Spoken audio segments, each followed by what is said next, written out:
Bonsoir chers auditeurs et chères auditrices de notre web radio R212. Aujourd'hui, nous avons le plaisir de partager avec vous l'analyse de notre chroniqueur de l'ODJ, Adnan Benchakroun, qui aborde un sujet à la fois sensible et complexe dans son article intitulé Immigration illégale en France. Pourquoi des Algériens se font-ils passer pour des Marocains? Voici cette réflexion en podcast, spécialement pour vous. Adnan Benchakroun commence par présenter un phénomène préoccupant ainsi. Un phénomène préoccupant émerge en France, de nombreux migrants algériens en situation irrégulière prétendent être de nationalité marocaine. Cette tendance complexifie le travail des autorités françaises et soulève des questions sur les motivations de ces individus. Pourquoi choisir cette stratégie d'usurpation d'identité? Quelles sont les implications pour les relations entre la France, l'Algérie et le Maroc? Le chroniqueur poursuit en illustrant l'ampleur de cette situation à l'aide de statistiques de la manière suivante. D'après un rapport de la Fondation pour la recherche sur les administrations et les politiques publiques, FRA, entre 2022 et 2023, environ 8250 ressortissants algériens ont été arrêtés pour divers délits en France. Parmi eux, près de 27% ont déclaré être marocains. Ce phénomène est particulièrement observé dans les grandes métropoles comme Paris et Marseille, ainsi que dans certaines villes du nord du pays. La présence significative de communautés maghrébines dans ces régions facilite-t-elle cette usurpation?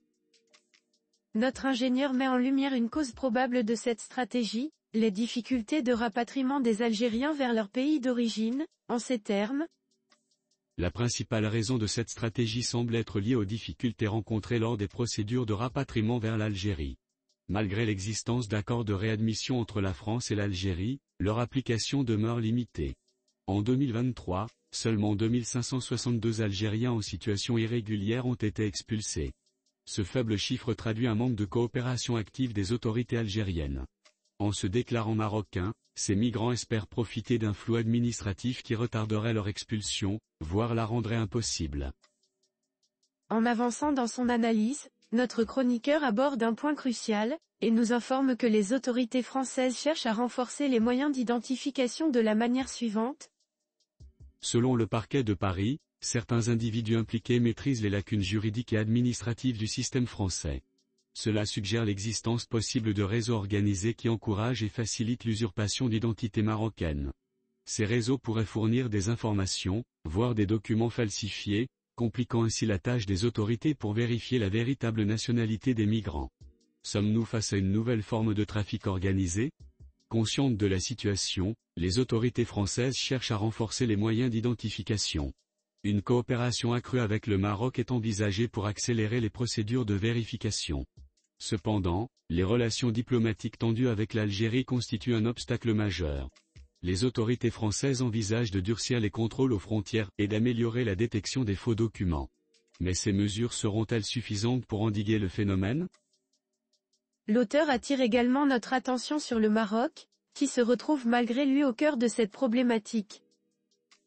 Le Maroc se retrouve malgré lui au cœur de cette problématique. L'usurpation de la nationalité marocaine par des ressortissants algériens pourrait avoir des répercussions sur l'image du pays et de ses citoyens à l'étranger. De plus, cela pourrait entraîner une surcharge administrative pour les services consulaires marocains sollicités pour vérifier l'authenticité des documents présentés. Benchakroun explore également les défis plus vastes que soulève cette situation pour la gestion des flux migratoires en Europe. Ainsi, ce phénomène met en lumière les défis complexes liés à la gestion des flux migratoires en Europe. Les tensions diplomatiques et les coopérations limitées entre pays compliquent l'application des accords de réadmission. Comment les États peuvent-ils collaborer efficacement pour gérer ces situations tout en respectant les droits humains? Enfin, notre chroniqueur évoque le rôle des communautés maghrébines en France, qui jouent un rôle essentiel dans l'intégration des migrants, en disant: les communautés maghrébines en France jouent un rôle essentiel dans l'intégration des migrants. Cependant, elles peuvent involontairement faciliter l'usurpation d'identité en raison de la proximité culturelle et linguistique. Il est important de sensibiliser ces communautés aux enjeux et aux risques liés à ces pratiques frauduleuses. Pour conclure, Benchakroun appelle à une approche multidimensionnelle pour résoudre cette problématique. En ces mots, la résolution de ce problème nécessite une approche multidimensionnelle. Renforcer la coopération internationale, améliorer les procédures administratives et sensibiliser les migrants aux conséquences de l'usurpation d'identité sont des étapes cruciales.